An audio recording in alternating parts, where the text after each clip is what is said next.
We are wrapping up our Fragile series this week.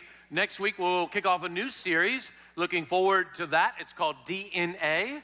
And this will be exciting because in our DNA series, we'll kick off the week. Next week, we'll be swabbing all of you for your DNA results. So we'll do that. No, we're not doing that next week. We are going to talk about some of the things that we know that are intrinsic to all of humanity, what we all have in common, that God has wired us with. So that'll be starting next week. And the wrapping up, though, of our series, Fragile, over the last several weeks, we've been spending time talking about how, we're in this conveyor belt of life, and we get shipped from one place to the next in life, and there's damage, there's brokenness, there's pains, of the fragility of life and being thrown, all over the place. And we've been walking through, like, how do we deal with that? How do we process that personally? I want us to take us and kind of take it a step further, expand this a little bit in our time together and say, okay, yes, do we have dark days and struggles in our own life? Of course, but we also have to do life with people who are hurting and broken. Like on that conveyor belt of life are other people moving from one thing to the next, and they're also damaged and they're also hurting. So how do we, while we're healing and while we're going through the life trials and messiness, how do we then help others and connect with others and do life with other people that are broken and messy? So we're going to do that here in our time together. One of the great measures of your spiritual growth and your spiritual maturity, check it out, because some people will say, I want to know if I'm getting more spiritually mature. One great measurement of spiritual maturity is how well you do in relationships, but especially with people who are hurting. It's easy to do life, with people who are kind of on the mountaintop and everything seems to be going well, right? But when you have to start connecting and doing life with people who are hurting and broken, this becomes a challenge. And so a mark of your maturity is how well you do in situations like that. This again, some people we do well, some people we don't do well. How do you do when you encounter somebody that's like heavenly sandpaper? They rub you the wrong way. How do you do with people who irritate you? How do you do with people who annoy you? They cause problems. They create tension in your life, drama, disturbances, mischief, always happening around you. What do you do when people bug the mess out of you in life and somehow you still got to figure out how to love them? That's what we're going to tackle. I thought what we would do in our time together is kind of meet some people that are a part of the Fragile family. People who are hurting and kind of like their nature of who they are. Some of these characters that you will do life with from one time to the next. There's probably 80. I'm going to give you 7 for time's sake. Maybe you'll recognize some of these people that are in the Fragile family. And so they're in your notes if you want to follow along. You see that they have names attached to them. I want to apologize in advance if any of these names are you. But I use them because they matched the fill-in. So again, I'm not trying to be mean here, but we're going to go through 7 of these. Let's see how many of them you recognize. Please don't throw any elbows. If you recognize, maybe you're married to one of these people. Just look straight ahead. Just look straight ahead. Okay. All right. So here we go. Here's the first one. Maybe you've met this one, Steamroller Steve. And everywhere he goes, he just runs over people. Pushy, aggressive, manipulative. Always got to have it his own way, their own way. Always intimidating, always demanding. They are always right, and you are always wrong.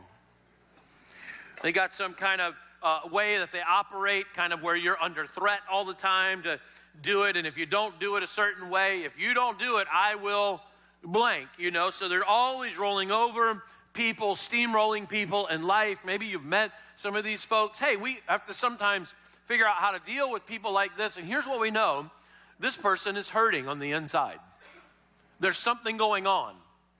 And so as a part of our conversation today, we see these things, but we have to understand that this is somebody that's hurting. All right, here's the next one, Megaphone Mary. Maybe you know her. Her mouth is mouth of the South. And always talking, got to dominate the conversation. Sometimes her situation is that she, her world's so small, she talks to talk about everybody else. She's a gossiper. And she loves to gossip. Or maybe some of the struggles for her, it's she loves to run her mouth so much that she runs her mouth online as well. Maybe you've met these folks who just love to unleash everything online. It's fascinating when you watch this play out, with the megaphone online. Have you noticed some people are so interested in getting their point across online that they will use all caps? I know nobody in here would do that, but you're like, I'm screaming on the keyboard. That's what you're doing. That's really interesting behavior for some people. The problem with their mouth is, it's foul. It's just every other word's foul, right? This kind of dialed down vocabulary, but oftentimes all of this that I'm talking about here, there's hurts behind this behavior. So we want to again have a sensitivity and understanding it. Then there's deflating David, and everywhere he goes, he wants to deflate everybody's enthusiasm. He's just a downer. You come up with a great idea, he says it won't work right out of the gate. That's impossible.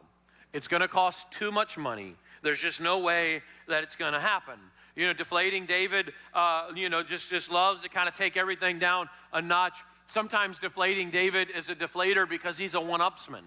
Maybe you've met these folks. You come across them and you had an exciting week. You met the governor and you get to shake that. You say, I've just met the governor. And he responds, well, I've met the president. One-upsmanship. It's always deflating in some way or another. And so we have these folks in our life. Here's another one. There's overly positive Olive.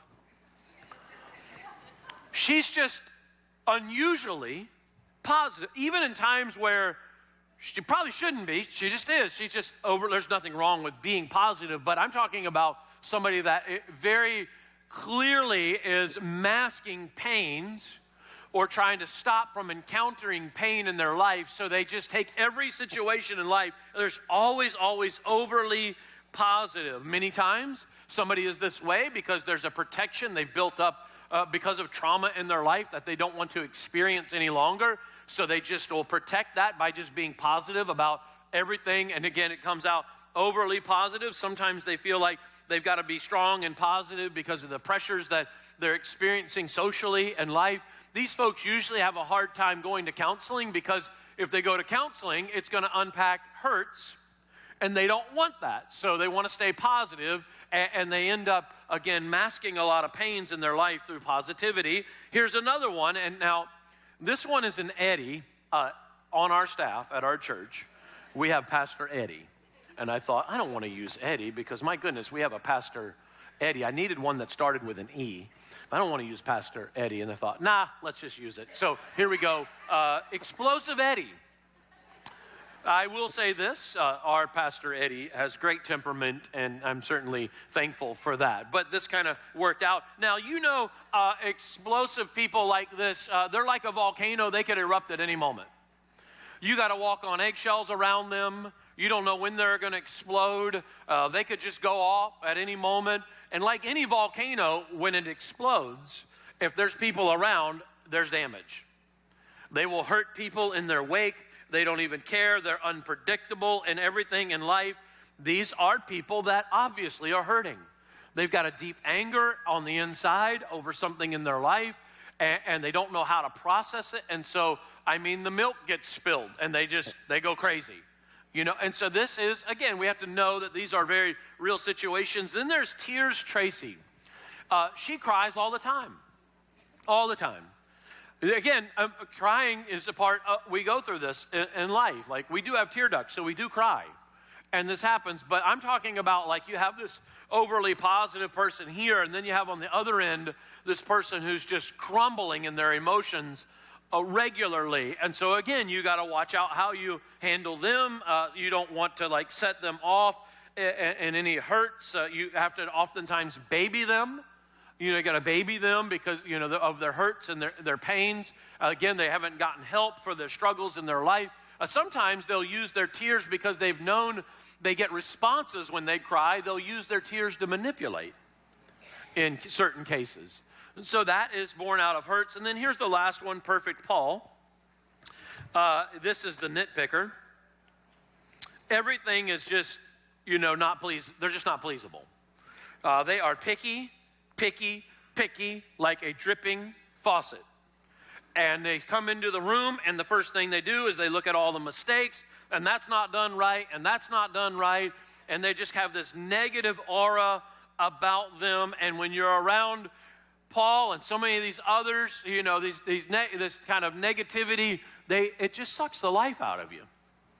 So how do we handle these fragile situations? There are many more. We could do dozens of them. And oh, by the way, I've seen myself at times or another in various ones of these. So I have to deal with this in my own life as well. But what do we do when we encounter these hurts and these broken situations?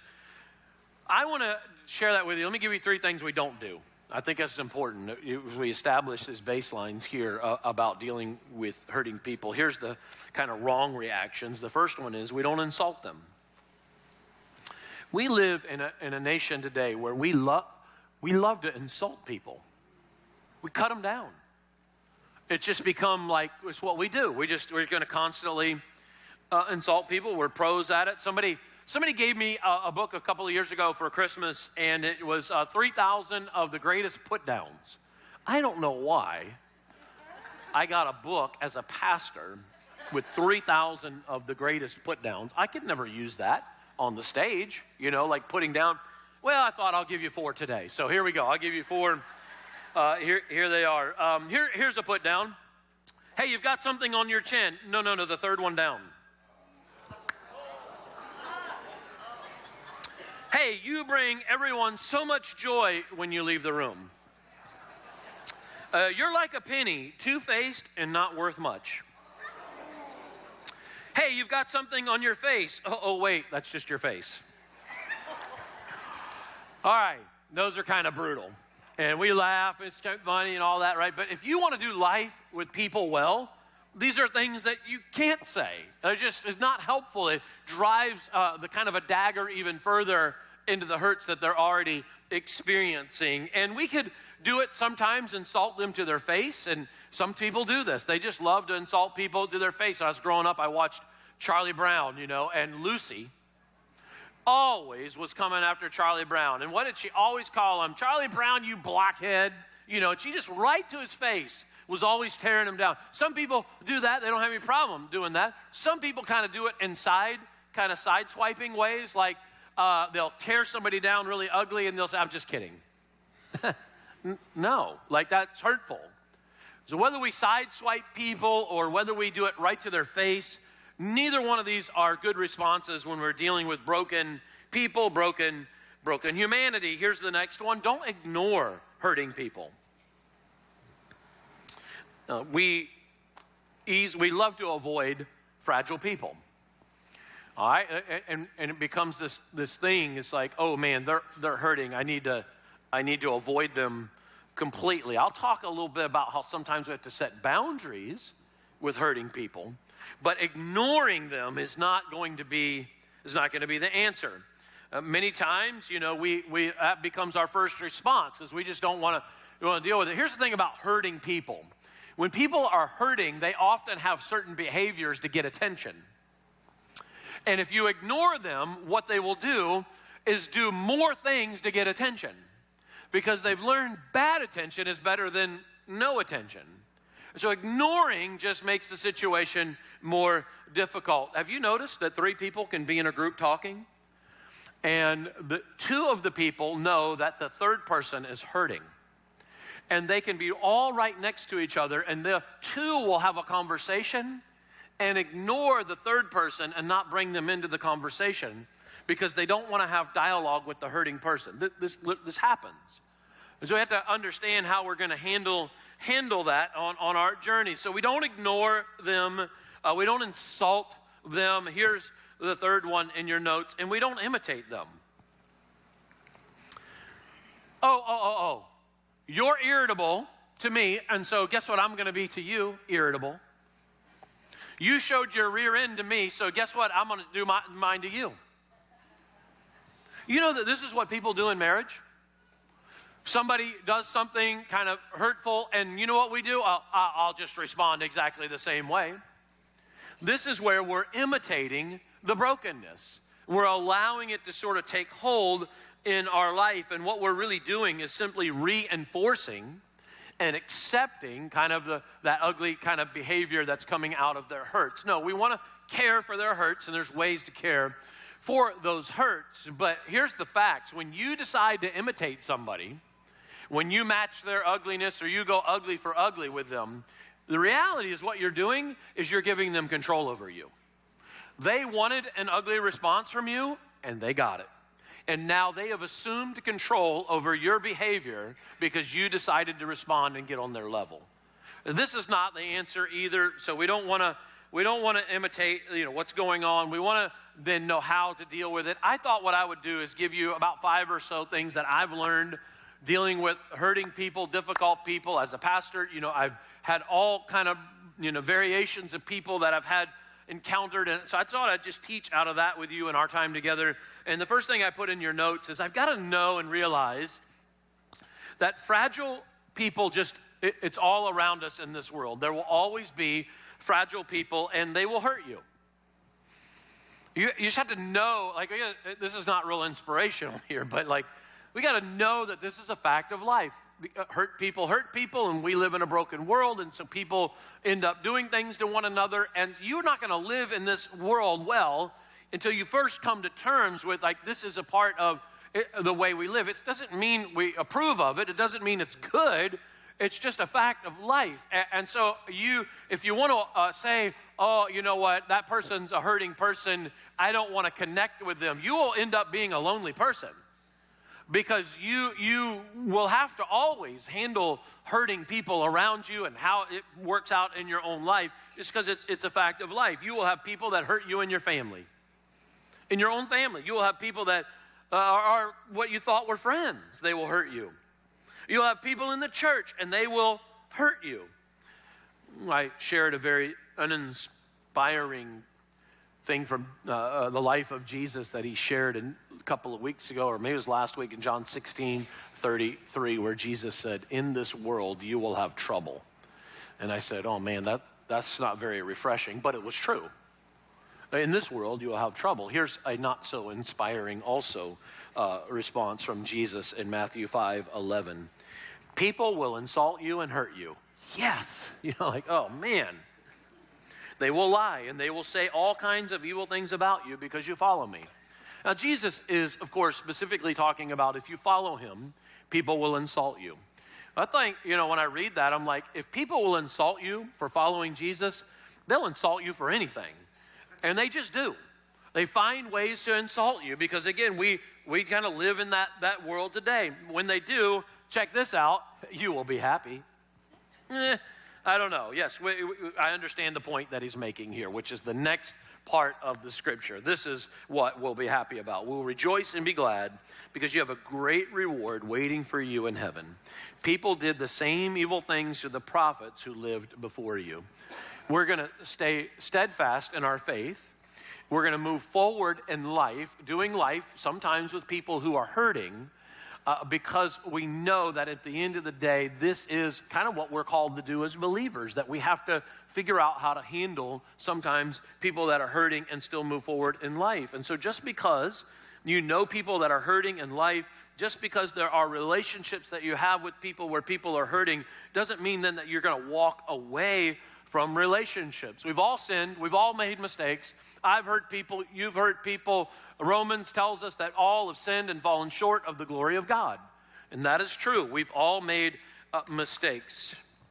Some of you have been wounded by someone, their actions, their words. They broke your trust, and so they damaged you. And it's something that now you have to process in healing, and we've done some of that here in this series.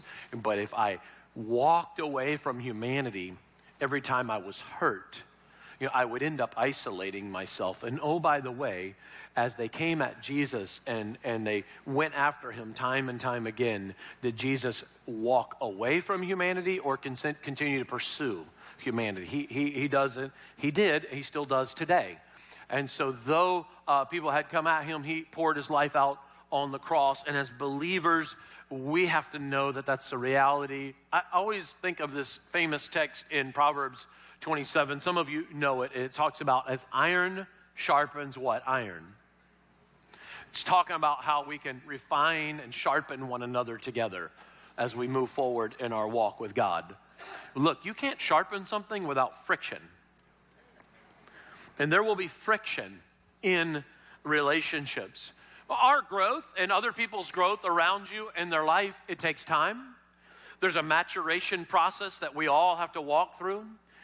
We're not the same person. If you've been following Jesus for a while, you're not the same person you used to be. You're not where you want to be, but you're not the same person you used to be. You're on a journey of having God do a strengthening in your own life. Other people are as well. In Philippians, Paul talks about how that growth in Christ is strengthening that journey. We all know that this is a part of the process. And so when we do life with people, they're on that same journey as well. If I didn't love somebody, and let's say I'm married and my wife, is dealing with all these imperfections. If I wait for her to get all those imperfections taken care of before I love her well, I will never know the goodness of our marriage in the moment that I can experience like right now. In other words, a lot of times we wait to pour out our love for people until they fix X, Y, and Z, and we miss out on the goodness of that relationship in that moment today. And so I don't wait for somebody to get better to love them. I want to love them in the moment where they're at. With our kids, sometimes we know our kids are on this journey and they're not where they need to be in their maturity, but we love our kids where they're at. And sometimes they're doing some things at certain ages where it's hard to love. But you don't stop loving them and go, well, I'm going to wait till they get it all together and then I'll love them. You just don't. We have to activate our love in situations, times in life where maybe it's hard, but nobody is perfect. I put this in my notes. Life is too short not to enjoy the people in your life. If you don't learn to enjoy the people that God has placed around you in your life, you're going to be miserable in life. So we're not going to let people rob us of our joy. We know it's a reality that we got to deal with. And so that's kind of first thing, and we're going to talk about things we can do as a part of that. Here's the next thing I put in my notes that has been a part of my own journey, and it's got to be probably a part of yours as well. When I'm dealing with a hurting person, I have to remember that I can't please everyone. This is a sneaky thing that most people don't see, and it kind of blindsides them if they're not careful. As you're trying to help a hurting person, in order for them to be happy, sometimes this thing will devolve into what we call people-pleasing. We want them to be happy, and so we get into this cycle of people-pleasing, and this can be very unhealthy in relationships. What does God tell us to do on our journeys in life? I'm going to grow with God. Let's say in my marriage, I'm going to grow with God. She's going to grow with God, and we're going to grow together with God. All right, and so if I want my marriage to be healthy, my wife is not the standard for the healthy marriage. I'm not the standard for her. God is the standard. And if I'll raise the bar of the standard of my marriage with God, right, ultimately I will honor my wife. I will serve my wife. I will care for the things of my wife. But it's the focus on God, not, pleasing the person that ultimately we want to be a part of. And I see people all the time, they get into sort of this people-pleasing cycle. And look, Jesus came and he modeled this in John 5:30. It says this, "By myself I can do nothing. I judge only as I hear, and my judgment is just, for I seek not to please myself. But here's who I want to please, but him who sent me." Jesus is saying, I understand that I'm not here to please the Romans. I'm not here to please the Pharisees. I'm not here to please the Jews, not here to please everybody. He's not Jello Jesus that letting everybody mold him and shape him. What he understands is he is here to please the Father. But that is the standard. And so we focus on that while we're helping people. Look, God can't please everybody. All right, God can't please everyone in this. In other words, humans are, at the end of the day, as a whole, are completely unpleasable. Like today, somebody, maybe in our community, is going to pray that it rains today because they want their lawn to have rain. Somebody else has an activity outdoors today, and they're praying it won't rain. Somebody's going to have an answer to their prayers, and somebody is not. All right? And so it's like somebody's going to be happy, and somebody's not going to be happy. a couple of months ago, I was at a Bucks playoff game. They were playing Washington. And I was there, and there was a moment, sadly, where I thought, well, let me just pray we score here. It's kind of stupid. But anyways, all right, so let's pray we score here. Well, all right, went to the game. Okay, while I'm praying, the Bucks will score. There's probably Washington fans praying that they'll score or they'll have a good moment there in the game. Well, it turned out the Bucks lost, so I think Washington fans must be closer to God than maybe Bucks fans. I'm not really sure how that works. But, in one moment, one group's happy, and another moment, they're not happy. Here's the point. If God can't please everybody, you can't either. And so you don't want to get caught up in these cycles of people pleasing, and it will wear you out because people's standards change, but God's standard does not. In Romans 12:18, if it is possible, as far as it depends on you, live in peace with everyone. But my first goal is to focus on the things of God, what He is calling me to in my life. And if I focus on God, I'm raising the standard in my own life and in the relationships around me. Proverbs 29:25, fear of man is a trap. Too many times as brokenness as human beings and in all our differences, we try to create environments where we make everything perfect for the other person to try to help them in their hurts and help them in their pains. But our focus is going to, at the end of the day, be on God. Jesus knew who He was. He never allowed anybody to pressure and mold Him ever, ever, ever. My focus, again, has got to be on God. So we got to watch out for this slippery thing of kind of moving into people pleasing. Here's the next thing I put in your notes. When I'm dealing with broken people, I have to use it as a moment to deal with my own plank in my own eye. Those of you who know the scriptures, this comes from a moment, the Sermon on the Mount, where Jesus is talking about how easy it is for us to look at everybody else and say, look how messed up they are. We compare ourselves to everybody else because if they're more messed up than me, based on my scale, then I'm not as bad as them. And so Jesus kind of deals a little bit with this on the Sermon on the Mount, Matthew 7:3. When you look at the speck of sawdust, why do you look at the speck of sawdust in your brother's eye and pay no attention to the plank in your own eye? How can you say to your brother, let me take the speck out of your own eye, when all the time there's a plank in your own eye? You hypocrite. First take the plank out of your own eye, and then you will see clearly to remove the speck from your brother's eye. In very real, if you get this text of the scripture, this is in essence Hebrew humor from Jesus. He is literally basically saying you're worried about the speck in somebody else's eye, and you've got a telephone pole in your own eye here. And so he's like, hey, we got to make sure that before we get into this thing of judging and putting people down or get in this thing about comparing ourselves, what we're going to do is use it as a moment to do self-examination. I have learned over the years when I'm sitting across from somebody who's got some sort of behavioral thing born out of their hurts, it's so easy for me to want to just judge them. Oh man, I don't have it as bad as them.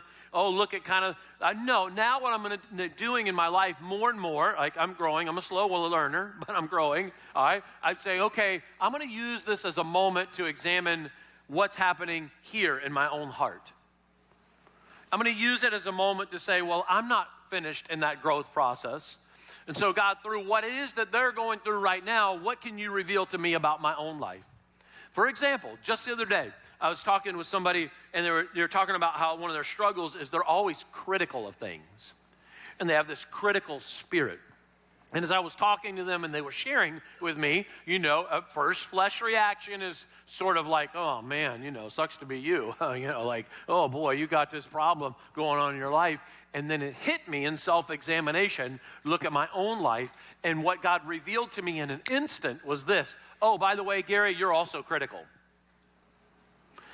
And it hit me because I'm like, yeah, you know what? I am sometimes. If somebody says something that I don't like, especially if they're mean, to me, they say something derogatory to me or about my life or about the church, I quickly get up a critical spirit about the other person. Like, I will try you in the court of consciousness in my mind quickly. You will be found guilty, and I am literally cutting you in my mind. Like, you are a bad person, you know. So I know, like, I can do that very quickly. I can devolve in my own mind with some sort of critical way of thinking. And in that moment, God is correcting me and saying, hey, before you start thinking about all these, like, let's make sure you're examining yourself. We love, again, to insult. We love to be critical of other people and all of their struggles and pay attention and focus on their mistakes. But what about our own hurts? And so I know that some of you know that this is a challenge for you. You've experienced it just like me. You've had conversations with hurt people, but maybe what you'll do is take a moment now going forward in your life and use it as a moment to do self-examination. I put this in my notes. I've had to learn to remember to set boundaries. Okay, this is the part I was talking about, like, okay, we're not giving up on people that are hurting, not at all, but we have to protect our own heart when we're dealing with hurting people. Now, when I talk about boundaries here in this moment that I'm about to talk about, please don't overlay this over your marriage. All right? If you are married, sometimes we do deal with boundaries in marriage, but they're very different. And so it's a whole nother conversation, so I'm not going to get into that right now. But in life, when you're dealing with hurting people, sometimes you have to exercise proper boundaries. Last week, I was talking about cell phones, and I said, cell phones, you know, sometimes the battery gets low during heavy usage, and we need to power it up, and we charge it back up. And in our own lives, we use heavy usage when we're hurting and broken, but the power of God will charge us up in our dark days. We talked about that. I thought about cell phones again this week. Something happened to remind me of it. How many of you know on your cell phone that there are certain apps, if they are open and running on your phone, they will drain your battery more than others? How many of you know that? All right, well, you know that this is a thing, right? And so you have to know, like, okay, if my battery is draining a little more than normal, I got to go look and see what apps are open that are draining the battery, okay? In life, how many of you know that there are certain people that will drain the battery of your life more than others? Yeah, you know about these folks, right? Of course. And so we have to know how to handle the, please don't be elbowing, some of you just did.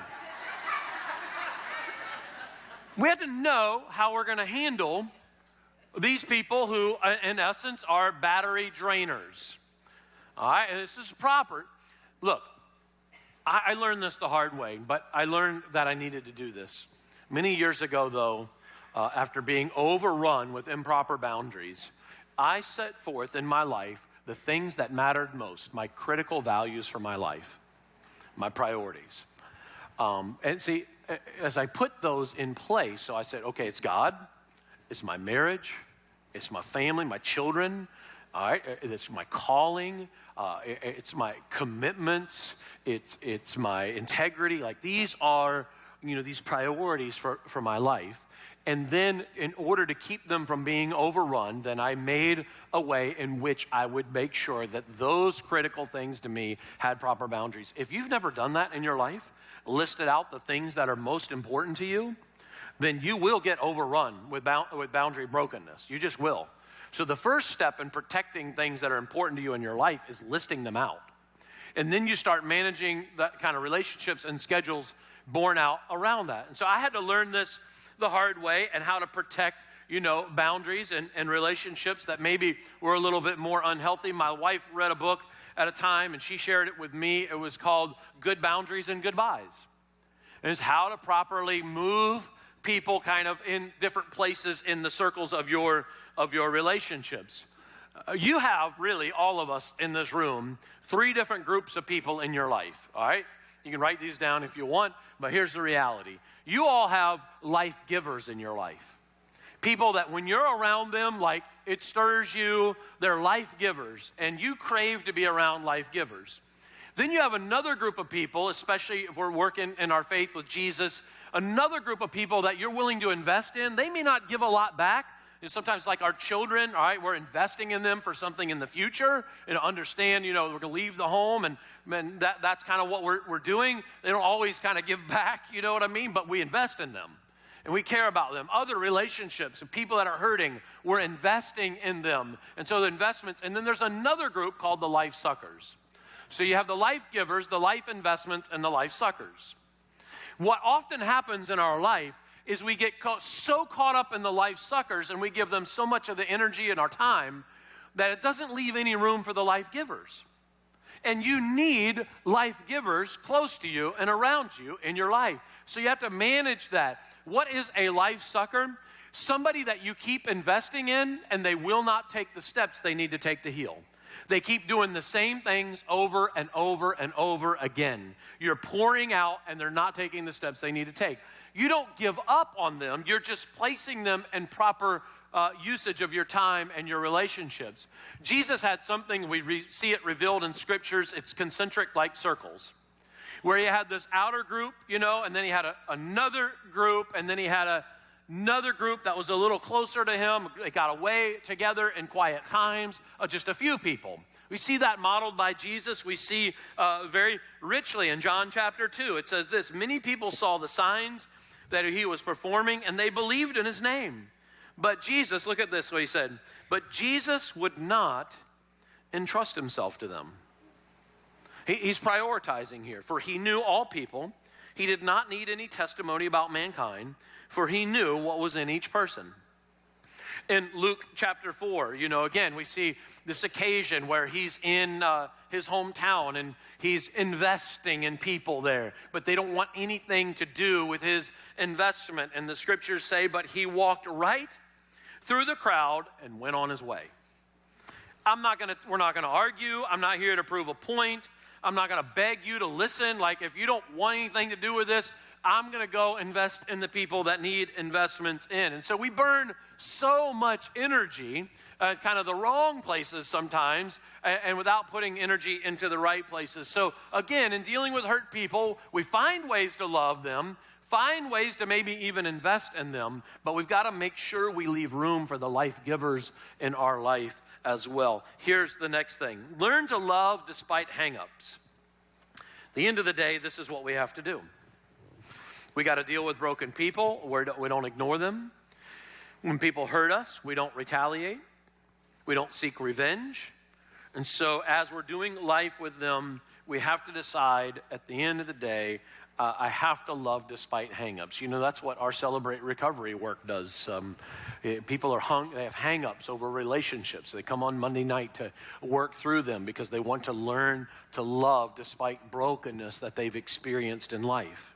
Ephesians 4:1 says, as a prisoner for the Lord, then I urge you, look what we're going to do, to live a life worthy of a calling that you have received, of the calling you've received. Be completely humble and gentle. Be patient, bearing with one another, like these are our struggles, in love, making every effort to keep the unity of spirit through the bond of peace. This is in reference, hey, believers in the church, let's be unified. Let's bear with our struggles with one another. But what we know is that unity then, in our unity of love for one another, we can take that unity of love and we can go outside the church because we're modeling it inside the church, and we can love people who are hurting that are not believers in Christ, and we can also then invest in them because our walk inside the church is so strong.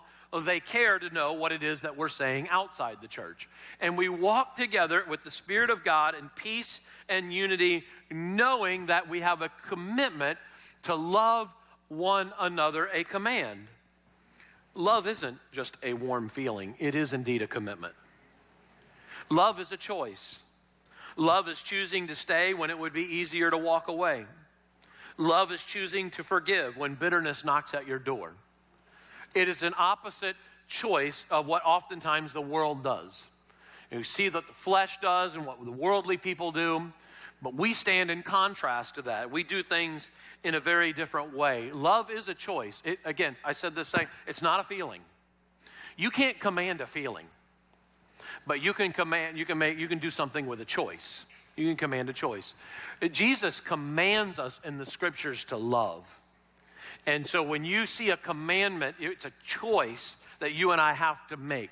And in every moment and every decision, we're dealing with broken people and messy people, we can choose to go the way of the world, tear them down, insult them, ignore them, whatever it may be, imitate them, or we can do it in a way that's very different and learn to discover how to love them. Luke 10 and 27 says, love the Lord your God with all your heart, with all your soul, with all your strength, all your mind, and then you're going to love your neighbor as yourself.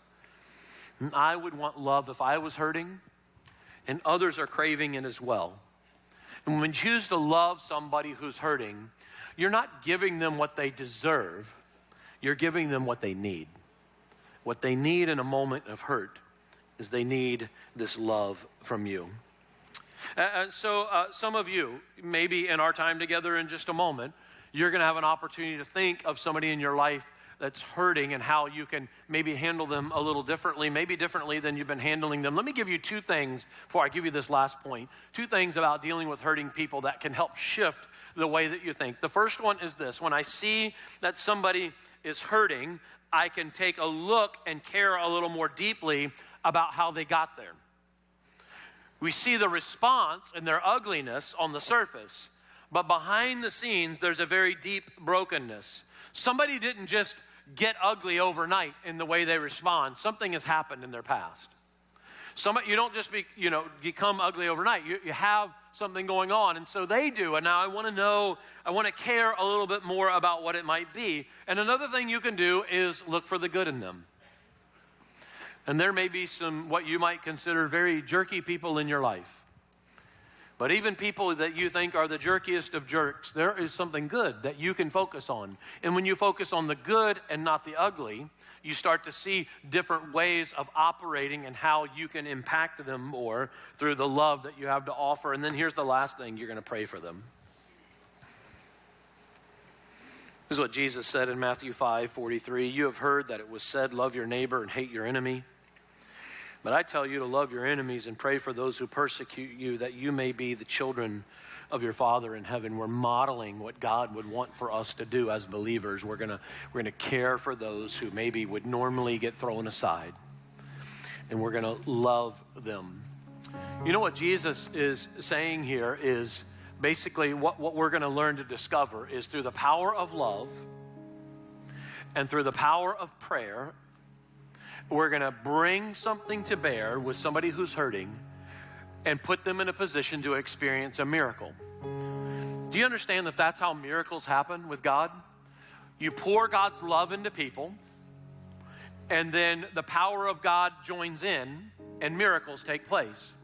And when you love somebody and you pray for somebody, when you pray for somebody, what are you praying? You're praying for the power of God to affect them. You are setting the situation up for a miracle when you love and pray. You can't change them. You might try, but you can't change them. But for 2,000 years, God has been radically changing the lives of hurt and broken people. And the way it happens, it's the power of God and the power of love. And Jesus modeled that when he came to earth and went all the way to the cross. He modeled for you and I the power of love, that God loved each of us so much that he gave his one and only Son, that we could be forgiven of our sin and have a relationship with God. And he showed us the power of God and what he can do in our lives. And so again, when you pray and love somebody that's hurting, you're inviting the setup for the miracle. And so as we close out our time together, maybe you'd just bow your head right now and close your eyes and just think of somebody who's hurting right now. Maybe just for a moment, you'd look at them just a little differently and think about how they got to their way of hurting, that there's something in their life going on, something in their past. Maybe you'd take time to just think about something good in them, and maybe you would just pray for them.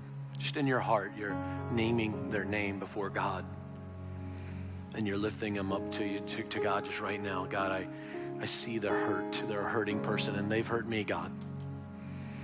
They're hurting from something deeper in life. God, they need a miracle, so I'm calling on your power and your strength to touch their heart, to want more healing in their life, to take this maybe hardened heart, and God, that you would soften it, and you would reveal that you could heal them, and that by love and power, God, you're going to make a difference in their life. God, I'm using this moment to self-examine the planks in my own eye, my own failures, because I am weak at times, and God, I don't always respond well, and I've hurt people, and so I'm doing some self-examining of my own. Maybe right now you're hurting here and you don't know Jesus, and today, just where you're seated, you can discover the power of his love, and you can discover his power for your life. Right now, through the power of prayer, you can experience God and his strength right now, and you can experience his love that he gave of his one and only Son so that you could be healed. Forgiven of your sin, the mistakes that you've made, be healed from the things that other people have done in your life, and start on a new walk with God, which begins when we say yes to God's one and only Son, Jesus Christ. You can receive him today right where you're at. Say, God, I am ready to turn this life over to you. I've done it my way. I want to start doing it your way. And I accept the gift of Jesus Christ today. It's in Jesus' name we pray. Amen.